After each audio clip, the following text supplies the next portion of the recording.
I remember that day like it was yesterday. I had just finished a long day on the farm and was tidying up our modest country home. As I baked a meat pie and cooked chicken soup, I couldn't help but feel a mix of excitement and anxiety. The dust swirled around me as I swept the yard, my mind racing with thoughts of what was to come. My neighbor Anita peeked over the fence, her curiosity piqued. She asked me why I was cleaning so feverishly, wondering if there was something to celebrate. Wiping the sweat from my brow, I explained that my daughter Hannah had called. She was coming home with her city boyfriend, Cameron, who came from a family of well-known merchants. Anita nodded, saying it was wonderful that my daughter had found her prince. But she reminded me not to forget where I came from. Her words echoed my own fears. I confessed to her that I hoped everything would go well, but I was worried about the evening. We were simple country folk, so different from these wealthy city people. When our guests arrived, I put on my best dress and prepared to face my daughter and her beau. My worries melted away as Cameron proved to be a kind, polite, and sociable young man. He was humble, treating everyone with respect. He even complimented my soup and meat pie, saying they were better than any restaurants. His words warmed my heart. Hannah was radiant, her eyes never leaving Cameron.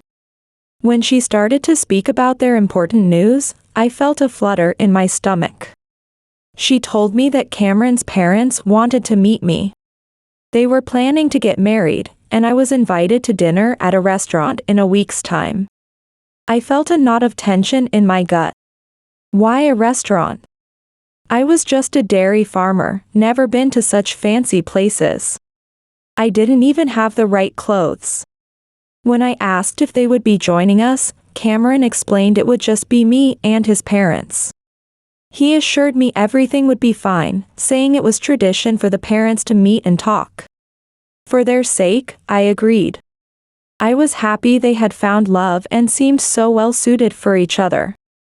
But as I prepared the bed for the young couple and went to rest, I couldn't shake the feeling of unease about the upcoming dinner.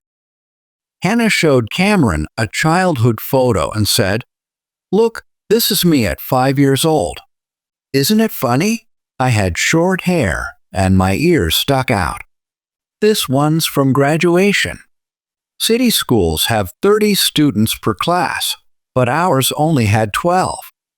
We were all so close. But how do you feel? This must seem like a strange place to you. All the rooms face the courtyard, and we have a wood stove. As a child, when it was freezing outside, I'd warm up in bed with my chicken, Rosita. I slept so well." Cameron gently kissed his fiancé and said, "Don't worry, sweetheart. I like it here. There's nothing wrong with you being from a small town. People live in all sorts of ways. Not everyone has wealthy parents like me, but that's not important. In my class, lots of girls chased after me, but as you know, they were all the same, beautiful but soulless, like they came off an assembly line. They'd be dressed in the latest fashions, batting their fake eyelashes, but with nothing in their heads. They had nothing to talk about. All they dreamed of was being taken to restaurants and getting presents.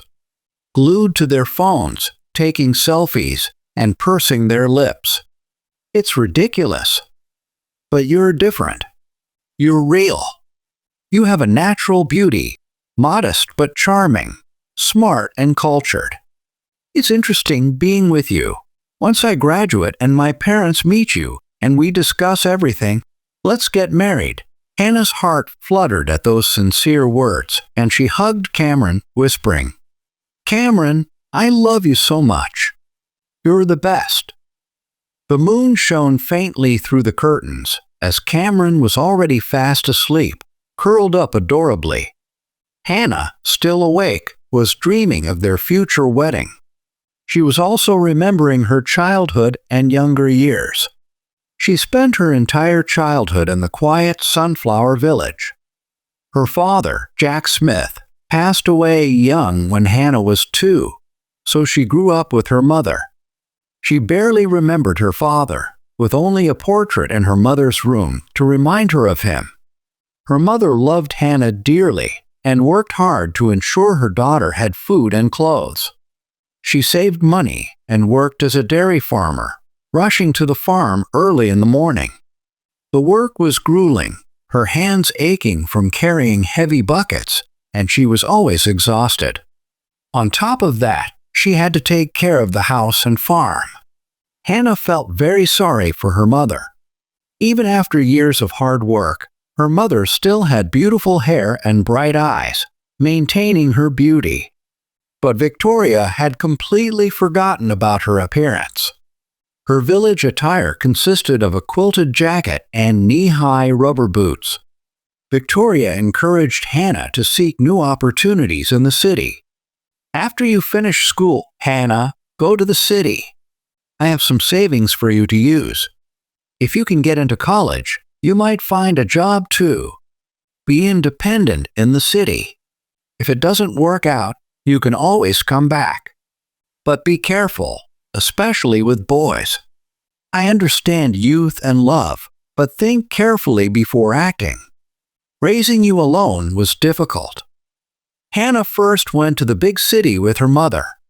Victoria helped Hannah move into a dorm and left her with a mix of anxiety and hope. Hannah was a dedicated student, but couldn't get into the science program and was rejected. Disappointed and crying on the university steps, Hannah was approached by Peggy, a cleaning lady, who asked why she was crying. Hannah revealed her inner thoughts, and Peggy suggested, "Why don't you try distance learning? There's an opening at the library, and I might be able to arrange a job for you there. The pay isn't high, but it's a quiet, nice place to work." Hannah gratefully accepted the suggestion. "Thank you, Peggy. I'll do my best. I'll apply for distance learning tomorrow," Peggy warned. "There are lots of students hanging around, so go straight home. Some of them are even pregnant. I hope you're different." Hannah found her place at the library. It was a perfect fit for her passion for books. Soon, Hannah adapted to city life, balancing work and studies. At the library, she met a young researcher named Cameron. Cameron frequented the library, and they started talking, became friends, and eventually Cameron asked Hannah out. "I really like you. Would you like to go on a date tomorrow?" he said, and Hannah happily accepted, but with one condition. "No funny business, Cameron.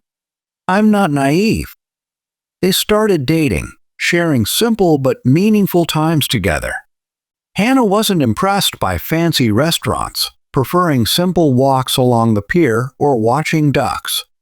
The most impressive experience for her was a boat ride. There, she felt free and happy, relieved from everyday worries. Cameron's parents, Sarah and John Martin, were outraged to learn their son was dating Hannah, a small-town girl. They were prejudiced, thinking a country girl was trying to marry into city wealth to change her life. Cameron was in love with Hannah and often brought her to their luxurious home. But Sarah would glare at Hannah as if trying to incinerate her with her eyes. Hannah felt increasingly uncomfortable in that atmosphere. John tried to persuade Cameron. "Son, what do you see in that girl? She's unsophisticated and unrefined, a country bumpkin. Why are you in such a rush to marry? How do you plan to support a family? Are you going to have her live here? Your mother will never accept it. It's fine to have fun with her, but don't get serious." However, Cameron was firm in his love and belief in Hannah. "Dad, stop with that old-fashioned talk. I'm graduating soon, and I'll work. Even if it's not at your company, I'll find my own way. I love Hannah. That's what's important," he argued. After that, arguments became frequent, and Cameron firmly stated, "If you keep pressuring me, I'll move out." As Cameron was their only son and very precious to them, his parents were not pleased with the idea of him leaving. My heart was pounding with worry as I sat at that lavish banquet. How on earth was I going to pay for all this? I only had enough money for the bus fare home. With a heavy sigh, I downed my wine in one gulp. If you're going to face a storm, I thought to myself, you might as well have a little liquid courage. As I sat there, lost in my anxious thoughts, a singer took the stage. Poor thing, her voice was as shaky as my nerves. The audience started booing, demanding she leave the stage. Suddenly, memories of my music studies and singing dreams came flooding back. It was like a fire rekindled inside me. Before I knew what I was doing, I was on my feet and walking towards the stage. My hands trembled as I took the microphone, but when I opened my mouth to sing, my voice rang out clear and strong. It was as if all my worries melted away in that moment. The whole room fell silent, then erupted in applause. I felt alive again, truly alive for the first time in years. As I finished my song, I noticed a man approaching the stage. My heart nearly stopped when I recognized him, Robert, my first love. Embarrassment washed over me, and I quickly left the stage. Robert caught up to me, his eyes shining with surprise and admiration. He asked what I was celebrating, and I couldn't help but laugh bitterly. I'm celebrating the worst day of my life, I told him, tears welling up in my eyes. I poured out the whole miserable story, how my daughter's fiancé's parents had set this cruel trap, expecting me to pay for a party I could never afford. Robert listened, his face growing serious. Without hesitation, he called over a waiter and said he would cover the entire bill. Relief flooded through me, and I hugged him tightly, thanking him for saving me from such humiliation. The other guests, still captivated by my singing, begged for an encore. Robert, clearly moved, offered me a job on the spot. Why waste your talent in the countryside, he asked. You could shine here, make a good living. My head was spinning from the night's events, but I found myself back on stage, singing with all the passion and emotion I'd kept bottled up for so long. That night, instead of taking the bus home, I stayed and talked with Robert for hours. He drove me back to my village, extracting a promise that I'd consider his job offer. My daughter Hannah had called several times, worried sick. I didn't tell her much about the night's difficulties. Remembering Cameron's kindness, I decided not to let this incident spoil the young couple's happiness. As I lay in bed that night, my mind raced with possibilities. Could I really start a new chapter at my age? Was I brave enough to chase my old dreams? The future suddenly seemed both terrifying and thrilling, like standing on the edge of a cliff, ready to take flight. I reassured Hannah, it was a fun night, don't worry. The next morning, my friend Elena came over, eager for news. Victoria, how was it? Was it beautiful? She asked, her eyes shining with curiosity. I couldn't help but smile as I began to tell her about my unexpected reunion with Robert. Can you believe it? He offered me a job as a singer, I said, still in disbelief myself. Elena was shocked and immediately asked about our history. As I recalled those days, memories flooded back like a tidal wave.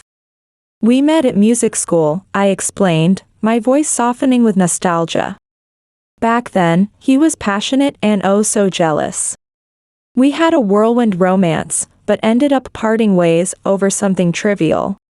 Then I met Jack and moved to this village. And now, Robert has suddenly reappeared in my life. I'm torn about whether to accept his offer. Elena's excitement was palpable as she encouraged me. She insisted it was a once-in-a-lifetime opportunity, reminding me of my lifelong dream to be a singer. But I still felt uncertain about such a big life change. What about my house?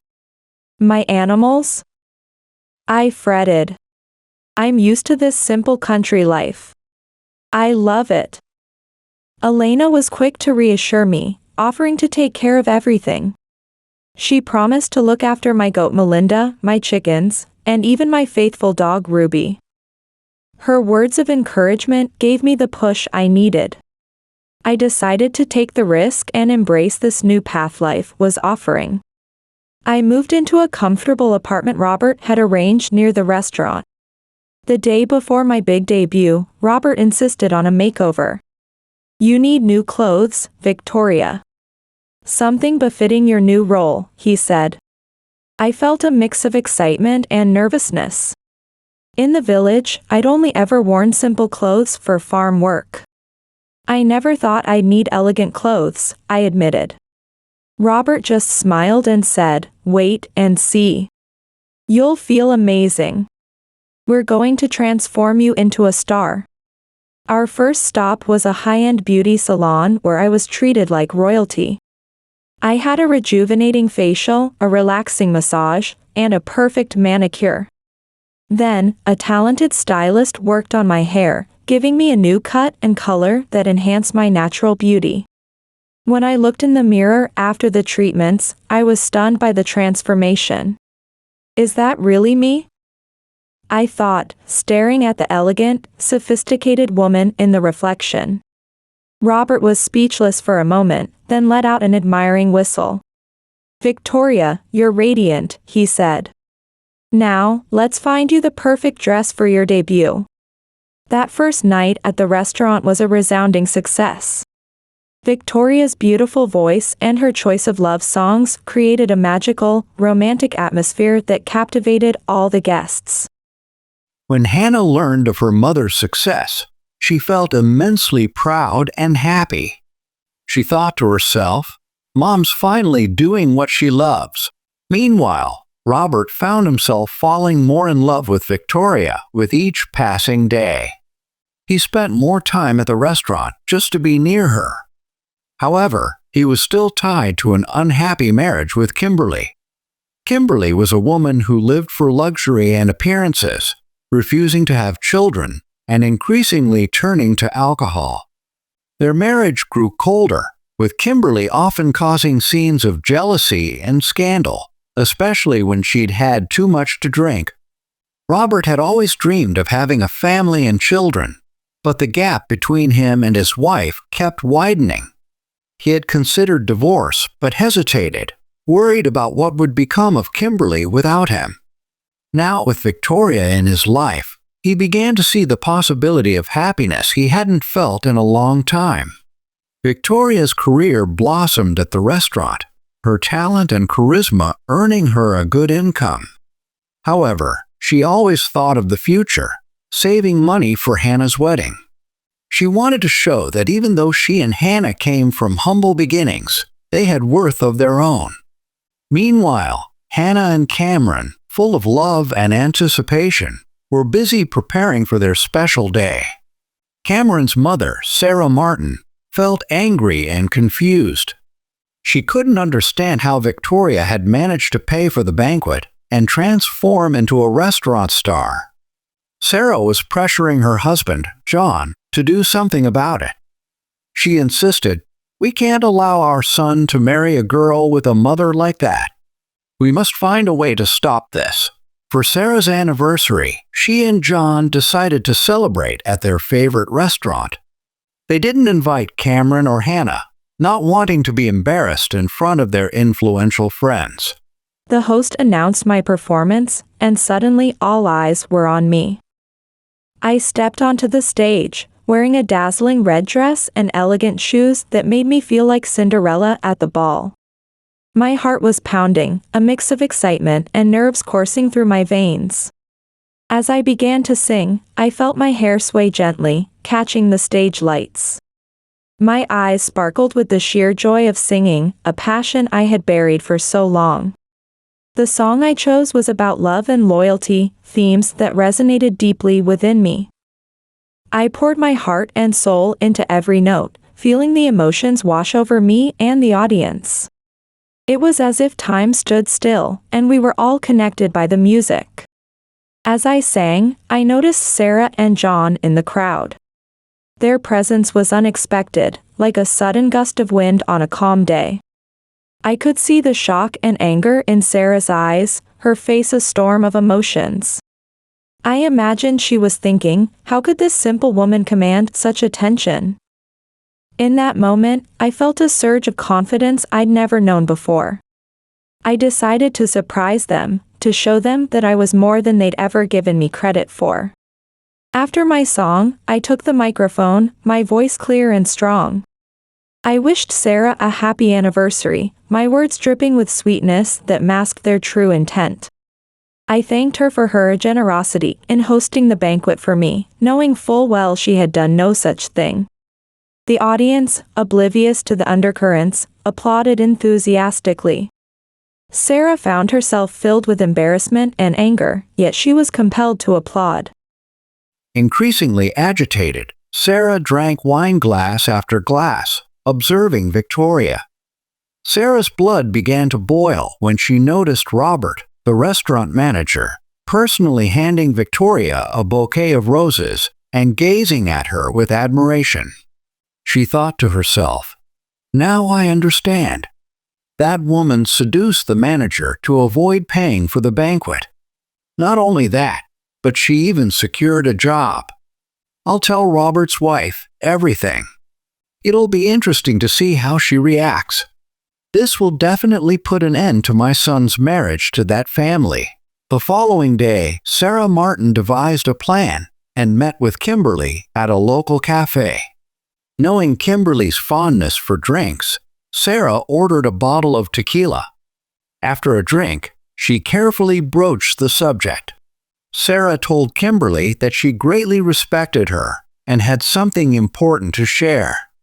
She claimed there were rumors that Kimberly's husband, Robert, was having an affair with a new singer at his restaurant, a country dairy farmer named Victoria. Sarah expressed confusion about why Robert was so infatuated with Victoria, suggesting her voice wasn't even that good. She warned that Robert seemed obsessed with Victoria and that action needed to be taken before it was too late. Sarah expressed sadness at seeing Kimberly's solid marriage threatened by such a woman. Kimberly turned pale with shock. She responded that this couldn't be happening and called Robert a traitor. Kimberly said she had been wondering why he had been so distant lately. She thanked Sarah for telling her and declared she would resolve this immediately. Kimberly left the cafe, visibly shaken and furious, walking with a slight stumble. As Sarah watched her go, she thought to herself, "This is the end for Victoria." One day, I was in my dressing room, preparing for my performance, when suddenly the door burst open. There stood Kimberly, Robert's wife, drunk and furious. Her eyes were wild with rage as she lunged at me, hurling accusations and threats. "You brazen country hussy," she screamed, her words slurring. "Did you think you could steal my husband?" My heart raced as I tried to explain, my voice shaking with fear and confusion. I told her she was mistaken, that Robert and I were just friends, that he had only offered me a job. But Kimberly was beyond reason, her shouts echoing through the restaurant. I called for help, my voice barely audible over her tirade. A waiter, hearing the commotion, rushed in and managed to lead Kimberly away.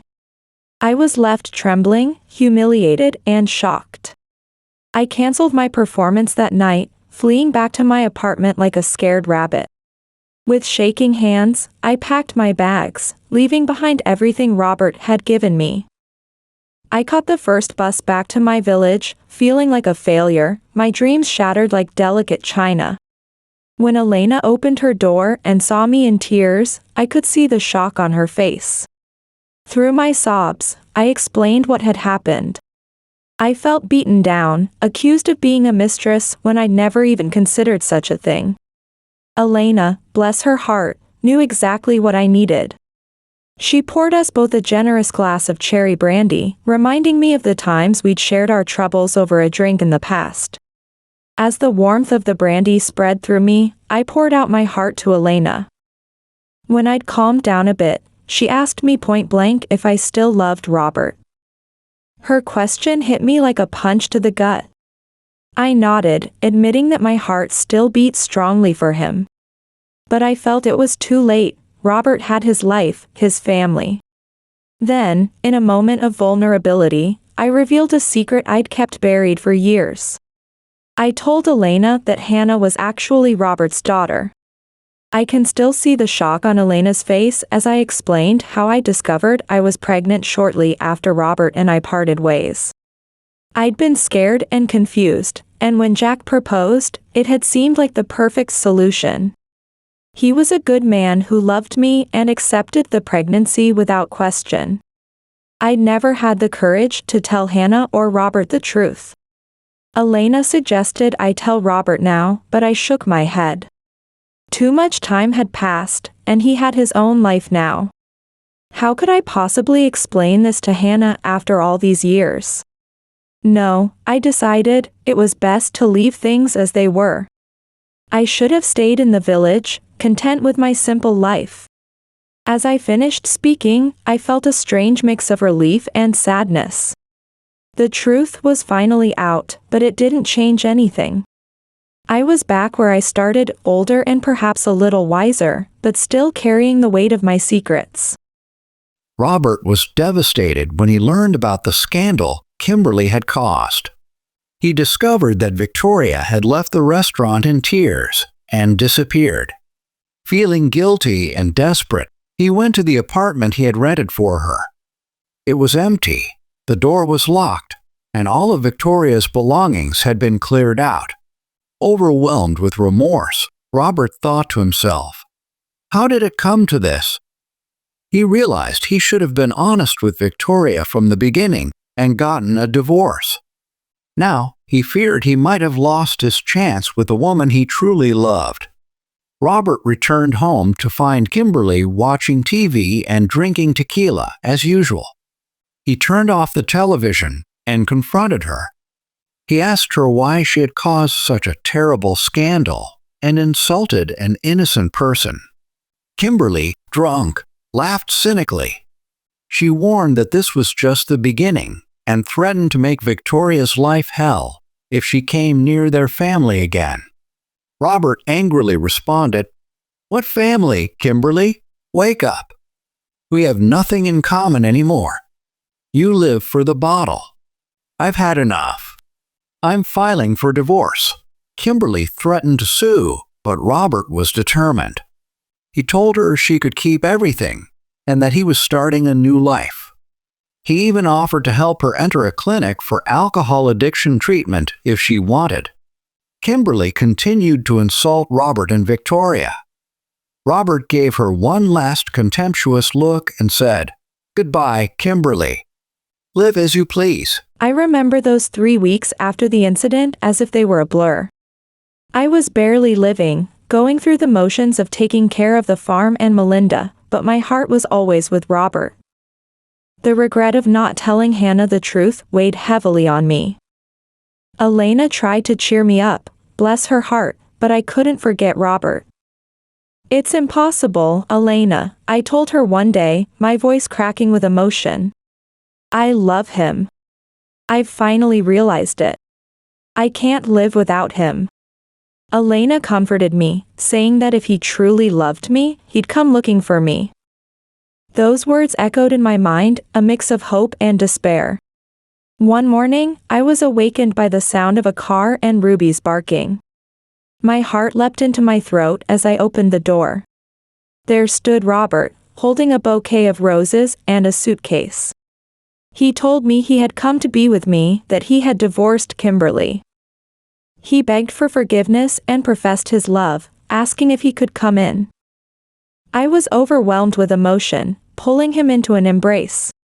"Of course, Robert," I whispered. "I'll never let you go again." We went to the farm, where Robert helped with the chores one last time. We were planning to return to the city together, a new chapter in our lives. Elena watched us, her eyes twinkling with joy for me. She had been right, he had come back. I nodded to her, saying I would tell him everything that day. Over coffee in the kitchen, I steeled myself to reveal the truth. With trembling hands, I told Robert that Hannah was his daughter. I explained how I had discovered my pregnancy after we parted ways. Robert was moved to tears, vowing to love and support Hannah as his own. Overcome with emotion, Robert sought out Hannah to tell her the truth. He revealed that he was her biological father. Hannah was shocked and confused, but listened carefully to Robert's explanation. He told her the story of the pure and true love we had shared in our youth. It was the same kind of love she felt for Cameron. Robert pleaded with her not to blame me, explaining that we had loved each other just as she and Cameron did. He said he had never forgotten me and wanted to rebuild our family. Bound by fate and love, Robert and I began a new life in the city. I continued to enchant people with my voice at the restaurant, which thrived with my presence. Robert grew closer to Hannah and Cameron, finding joy in seeing himself in his daughter and finally having his family complete. Hannah, touched by her mother's reunion with Robert, suggested a double wedding. I hesitated at first, but finally, moved by Robert's love and his desire to make up for lost time, I accepted his proposal. We bought a beautiful house in the countryside, creating a home for both our families. On our wedding day, Hannah and I glowed in our wedding dresses, a sight I never thought I'd see. As I stood there, I couldn't help but reflect on my incredible journey from a simple village life to a marriage full of love and happiness in the city. It felt like a dream, one I never wanted to wake up from. Elena was there as a witness to my happiness, and I could see the emotion in her eyes as she watched this special moment unfold. She had been my rock through it all, and now she was here to see my fairy tale come true. Sarah and John Martin, Cameron's parents, reconciled with Robert and me. It was a moment of healing, of barriers breaking down. They finally recognized that true worth lies not in wealth or social status, but in character and kindness. I felt no bitterness towards them, only a sense of peace and closure. With a smile, I approached them, raising a toast to Hannah and Cameron's happiness. It was a moment of unity, of forgiveness, of new beginnings. My story, I realized, was a celebration of love, overcoming obstacles, and the power of family bonds. It showed that life's true richness lies in the kindness of our hearts and the strength of genuine love, regardless of circumstances or social standing. As I looked around at the faces of those I loved, I felt a profound sense of gratitude. Every struggle, every tear, every moment of doubt had led to this perfect day.